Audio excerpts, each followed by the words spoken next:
Amrithveni Life Kit Superstar Senior powered by Malabar Gold and Diamonds and UGS Gold Loan and Eastern. Okay, അങ്ങനെ top 5 contestants സീറ്റിൽ വീണ്ടും ഇരുന്നിരിക്കുകയാണ്. Once again, congratulations. Congratulations guys. ഇനി ആരൊക്കെയാണ് quarter ഫൈനൽസിൽ dangerous സോണിൽ വന്നിട്ടുള്ളത്?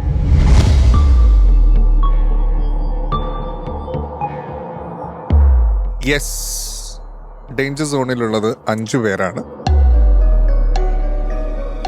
പക്ഷെ അതിനു മുന്നേ ഇവിടെ 2 പേര് കൂടി സേഫാണ്. അപ്പോൾ ഡേഞ്ചർ സോണിൽ 5 പേരാണുള്ളത്. ഞാൻ അവരുടെ പേര് വിളിക്കാം. Anagha, agile, Sneha,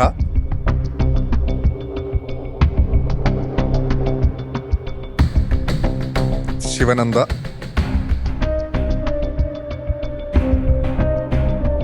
and Keerthy.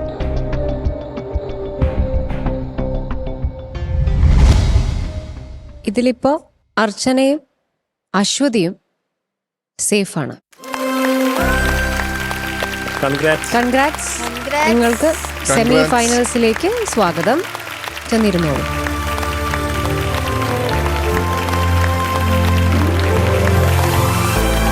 Okay, അപ്പോ 5 പേരാണ് ഡേഞ്ചറസ് സോണിൽ നിൽക്കുന്നത്. ശരത് സാർ നേരത്തെ പറഞ്ഞു 4 പേരാണ് ഇത്തവണ എലിമിനേറ്റ് ആവുന്നുള്ളത്. Willy White toothpaste. മറക്കണ്ട, brush before bed with Willy White toothpaste. നിങ്ങൾക്ക് എന്ത് തോന്നുന്നു പ്രാവശ്യം ഈ ഒരു ഷെഡ്യൂളിൽ നിങ്ങൾക്ക് എങ്ങനെ പെർഫോം ചെയ്യാൻ പറ്റി? എന്ത് പറ്റി എന്നുള്ളത് പറഞ്ഞോ, സത്യമായിട്ടുള്ള കാര്യം പറഞ്ഞോളൂ. സത്യം പറഞ്ഞാൽ ഇവിടെ നിൽക്കുമ്പോൾ മുള്ളുവേലിയിൽ നിൽക്കും പോലെയാണ്. ആദ്യമായിട്ടായതോടെ സത്യമായിട്ടും. അപ്പം എനിക്ക് ഇപ്രാവശ്യം സംഭവിച്ചെന്താന്ന് പറഞ്ഞാൽ എനിക്ക് കോൾഡ് വന്നു. പിന്നെ ഷൂട്ടിന്റെ ഫസ്റ്റ് ഡേ വലിയ കുഴപ്പമുണ്ടായില്ല. 2ാമത്തെ ദിവസം തൊട്ട് കോൾഡ് വന്നു. അപ്പം ഞാൻ നന്നായി പ്രാക്ടീസ് ചെയ്തു. ഞാൻ എന്തൊക്കെ എനിക്ക് മാക്സിമം ചെയ്യാൻ പറ്റുന്ന രീതിയിലെല്ലാം കാര്യങ്ങളൊക്കെ ചെയ്തായിരുന്നു. പാട്ടിനെ ഏതൊക്കെ രീതിയിൽ നന്നാക്കാം എന്നുള്ള എല്ലാ കാര്യങ്ങളും ഞാൻ മുന്നേ ചെയ്തിട്ടുണ്ടായി. അതുകൊണ്ട് എനിക്ക് അതിലൊരു റിഗ്രറ്റോ കാര്യങ്ങളോ ഒന്നുമില്ല. ഞാൻ ചെയ്യാത്തത് കൊണ്ടാണ് ഇവിടെ നിൽക്കുന്നതെന്നുള്ള ഒരു സംഭവം എനിക്കില്ല. ഞാൻ ഇവിടെ നിൽക്കുന്നുണ്ടെങ്കിൽ എൻ്റെ ഈ ഒരു അവസ്ഥ കൊണ്ട് മാത്രമായിരിക്കും. പിന്നെ ഇതുവരെ എത്തുന്ന വലിയ സ്വപ്നമൊന്നും കണ്ടിട്ടുണ്ടായില്ല. ഫസ്റ്റ് ഷോ തുടങ്ങിയ അപ്പം 1ഓ 2ഓ സ്റ്റേജ് കയറാൻ പറ്റിയാൽ തന്നെ വലിയ ഭാഗ്യമായിട്ട് തന്നെയാണ് കരുതിയത്. പിന്നെ കുറച്ചുകൂടെ കഴിഞ്ഞപ്പം കുറച്ചുകൂടെ നിൽക്കാൻ പറ്റിയിരുന്നെങ്കിൽ നന്നായേനെ. പിന്നെ നന്നായി വർക്ക് ചെയ്യാൻ തുടങ്ങി. എനിക്ക് എന്താണ് പ്രശ്നമെന്ന് മനസ്സിലാക്കി അതിനുള്ള കാര്യങ്ങൾ ചെയ്യാൻ തുടങ്ങി. അതാണ് എനിക്ക് ഇവിടെ വന്നതിന് ശേഷം എന്ന് പറഞ്ഞു കഴിഞ്ഞാൽ എനിക്ക് എന്താണ് പ്രശ്നം എന്ന് എനിക്ക് കണ്ടുപിടിക്കാൻ പറ്റി. അതിനു വേണ്ടിയിട്ടുള്ള കാര്യങ്ങൾ ചെയ്യാൻ പറ്റി. അത് ഇനിയും തുടർന്ന് അങ്ങോട്ട് ചെയ്യും. പിന്നെ ഒന്നും കിട്ടുന്നില്ല. കുറേ പറയാൻ വിചാരിച്ചത് കിട്ടുന്നില്ല. പിന്നെ ഇതുവരെ എന്നെ സപ്പോർട്ട് ചെയ്ത എല്ലാവർക്കും ഒരുപാട് നന്ദി. പിന്നെ എൻ്റെ അമ്മ, അച്ഛൻ, എൻ്റെ ഗുരുനാഥൻ, പിന്നെ എല്ലാവർക്കും ഒരുപാട് നിശ്ചയ ഒന്നും കിട്ടുന്നില്ല. ഇല്ല, ഞാൻ ചോദിച്ച ചോദ്യം എന്ന് പറഞ്ഞാൽ ഈ ഒരു ഷെഡ്യൂളിൽ എന്താണ് പറ്റിയെന്നുള്ളത് ഈ നന്ദി പറയാനല്ല പറഞ്ഞത്. അതത്രേ ഉള്ളൂ. ഹെൽത്ത് ഇഷ്യൂ ഉണ്ടായിരുന്നു, അതായിരുന്നു മേജർ ആയിട്ടുള്ളത്. എനിക്ക് പറഞ്ഞതിൽ ഇഷ്ടപ്പെട്ട ഒരു കാര്യം ഞാൻ പറയാം. ഞാൻ വർക്ക് ചെയ്യാതിരുന്നിട്ടല്ല, എന്റെ ഹെൽത്ത് ഇഷ്യൂ കൊണ്ടാണ്. Very good. അതൊരു നമ്മളെല്ലാം മുട്ടുകുത്തി പോവാ. അത് കേട്ടാ ഒന്നും പറ. അത് ഇത് ഞാൻ പറയട്ടെ, എല്ലാ കാര്യത്തിലും നമുക്ക് വേണ്ട ഒരു കാര്യം ഒരു ഭാഗ്യത്തിന്റെ അതേ ഉള്ളൂ. എല്ലാവർക്കും അങ്ങനല്ലേ? അല്ല ശരത് സാർ, ഇപ്പൊ റിയാലിറ്റി ഷോയുടെ ഒരു റിയാലിറ്റി എന്ന് പറയുന്നതേ അതാണ്. ഏറ്റവും നന്നായിട്ട് പാടുന്ന ഒരാൾക്ക് ആ ദിവസം അല്ലെങ്കിൽ ആ ഒരു മൊമെന്റ് വയ്യാണ്ടായ ഒന്നും ചെയ്യാൻ പറ്റാതെ കാര്യമുള്ളൂ. അതാണ് ഏറ്റവും വലിയൊരു റിയാലിറ്റി. അപ്പൊ അത് അവള് കറക്റ്റ് ആയിട്ട് അതെനിക്ക് പറഞ്ഞത് ഇഷ്ടമായി. അതെ, എന്താണെങ്കിലും എന്ത് സംഭവിച്ചാലും സംഗീതം വിട്ടുകളയായിരുന്നു. അതിൽ വർക്ക് ചെയ്തുകൊണ്ടിരിക്കുക. കാരണം നല്ലൊരു പാട്ടുകാരിയാണ്, അതിൽ ഒരു ഡൗട്ടും ഇല്ല. നല്ല ശക്തിയുള്ള ഒരു ശബ്ദമുണ്ട്, നല്ലൊരു ടോണുണ്ട്. അതാണ് വേണ്ടത് കേട്ടോ. താങ്ക് യുടാ. അജലേ, ആദ്യം തന്നെ ഒരുപാട് സന്തോഷം ഇതുവരെ എത്താൻ പറ്റിയാൽ.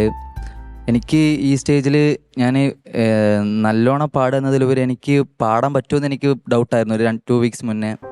അപ്പോൾ അത്രയും ഒരു ഒരു ആക്സിഡന്റ് പറ്റിയിട്ടിരിക്കുകയായിരുന്നു. അപ്പോൾ എനിക്ക് അത്രയും നാൾ റെസ്റ്റ് എടുത്ത് പയ്യെ മാറിയിട്ടാണ് പിന്നെ പാടാം എന്നുള്ളൊരു തീരുമാനത്തിലെത്തുന്നത്. അപ്പോൾ അതിൻ്റെതായ പ്രശ്നങ്ങൾ ഉണ്ടായിരുന്നു ഇപ്രാവശ്യം പാടുമ്പോൾ. അപ്പോൾ അതുകൊണ്ടായിരിക്കാം ഉണ്ടായത്. അതുകൊണ്ടാണ് അങ്ങനെ ആയിരിക്കാം ആണെന്നുള്ളത് ഓൾറെഡി നമ്മള് അത് ഒരു ഭീകര ആക്സിഡന്റ് ആണെന്ന് പറഞ്ഞല്ലോ. അതെ. പക്ഷെ ഒരുപാട് സന്തോഷമുണ്ട്. കാരണം ഞാൻ അജലിനെ വീഡിയോ കോൾ ചെയ്ത് അവന്റെ ഒരു സിറ്റുവേഷൻ കണ്ടാളെ. പക്ഷെ മിക്ക റൗണ്ട്സും നല്ല രീതിയിലാ പെർഫോം ചെയ്തത്.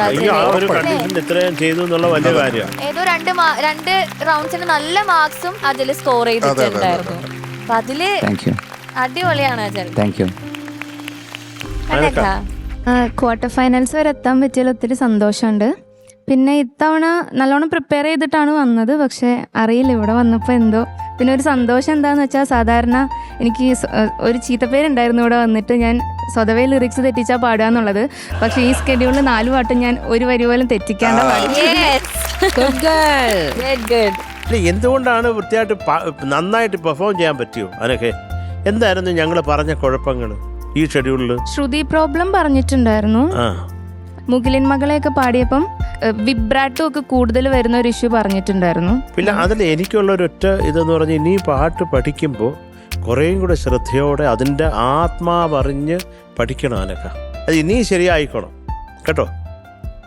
സ്നേഹമോളെ എങ്ങനെ ഇവിടെ എത്തി? ട്രെയിൻ എങ്ങാണ്ട് മാറി കയറിയതാണ്. ഇങ്ങോട്ട് വരാനുള്ള അഡ്രസ് പോലും ഇല്ല.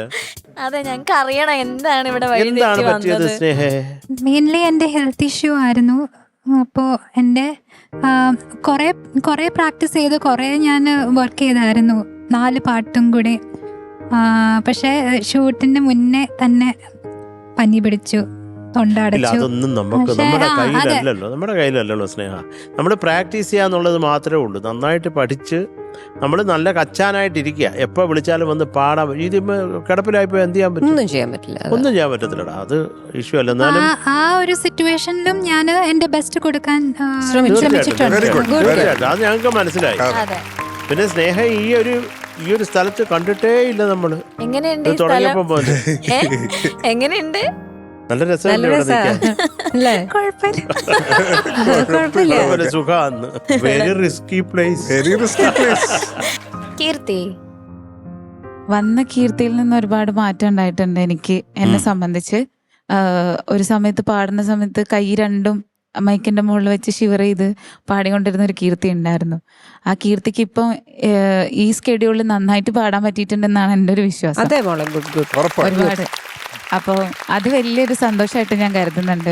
ഡേഞ്ചർ സോണിൽ ഇങ്ങനെ വരുമ്പോൾ ടെൻഷനാണ്. വർക്ക് നന്നായിട്ട് ചെയ്യുന്നുണ്ട്, പക്ഷെ ഇവിടെ വരുമ്പോൾ അത് ചെയ്യാൻ പറ്റാത്ത എൻ്റെ ഒരു സങ്കടം എപ്പോഴും ഉള്ളിലുണ്ടായിരുന്നു. പക്ഷെ കുഴപ്പമില്ല. എന്തായാലും ഇവിടുന്ന് ഇനി അങ്ങോട്ട് ഉള്ള ജേണി എന്തായാലും എൻ്റെ ബെസ്റ്റ് ഞാൻ കൊടുക്കുമെന്നുള്ളതാണ്. അത് എല്ലാവരോടും കോമൺലി പറയാനുള്ള ഒരു കാര്യം, മ്യൂസിക് ഒരിക്കലും വിടരുത് എന്നാണ്. ഇപ്പോൾ ഒരാളും കൂടി ഉണ്ടാവുമായിരിക്കും. ആരും മ്യൂസിക് വിടരുത്. അതാണ് നമ്മുടെ എല്ലാവരുടെയും ഒരു അഡ്വൈസും. നമുക്ക് കാണാം, നമുക്ക് എപ്പോഴെങ്കിലൊക്കെ നമുക്ക് കാണാം, എവിടെയെങ്കിലൊക്കെ വെച്ചിട്ട് നമുക്ക് ഉറപ്പായിട്ടും കാണാം. അപ്പോൾ ഓൾ ദ ബെസ്റ്റ് എല്ലാവർക്കും.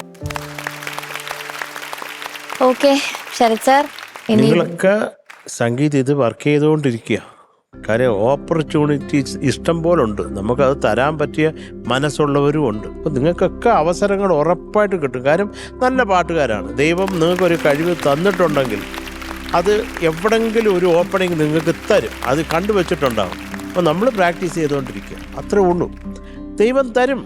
നിങ്ങളുടെ കൂടെ ദൈവം ഉണ്ടാവും ഉറപ്പായിട്ട്. അത് പ്രാർത്ഥിക്കുക. അപ്പോൾ നിങ്ങൾക്ക് എല്ലാം നിങ്ങളുടെ പ്ലസ് എന്ന് പറഞ്ഞാൽ വേറെ വേറെ വേറെ. ഇപ്പോൾ അജൽ പാടുന്നതുകൊണ്ടല്ല ശിവനന്ദ പാടുന്നത്, അതുപോലല്ല സ്നേഹ പാടുന്നത്, അതുപോലല്ല കീർത്തി പാടുന്നത്, അതുപോലല്ല അനഘ പാടുന്നത്. എല്ലാത്തിനും വ്യത്യാസമുണ്ട്. അപ്പോൾ ആ വ്യത്യാസങ്ങൾക്ക് എന്താ പറയണ്ട, ഒരു മാർക്ക് കിട്ടുന്ന ഒരു കാലമുണ്ട്.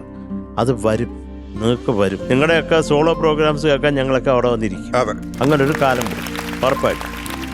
പാറു, അപ്പൊ ഇതിൽ ഒരാളും കൂടെ ഇന്നാണ്. ഒരാളും കൂടെ സത്യത്തിൽ നമുക്ക് ഒരാളെ ഇന്നാക്കാൻ സന്തോഷമാണ് അല്ലേ? ഇന്ന ആൾ ഇന്ന് പറയുമ്പോൾ എനിക്കൊരു സന്തോഷമാണ്. പക്ഷെ ഒരാൾ ഇന്നാകുമ്പോൾ ബാക്കി 4 പേര് നമ്മുടെ കൂടെ അടുത്ത നമ്മുടെ ആ ജേണിയിലില്ല എന്നുള്ളത് ആലോചിക്കുമ്പോൾ എനിക്കത് വലിയ വിഷമമാണ്. അത് സാർ എനിക്ക് മുന്നേ നമുക്ക് ഇത്രയും പ്രശ്നം ഉണ്ടായില്ല. ഇങ്ങനെ ഈ ഇത് കഴിയാറാവുമ്പോഴാണ്. കാര്യം ഇനി ഇതിനെ ഒന്ന് കാണണമെങ്കിൽ വലിയ പാടാ. അതുകൊണ്ടാ.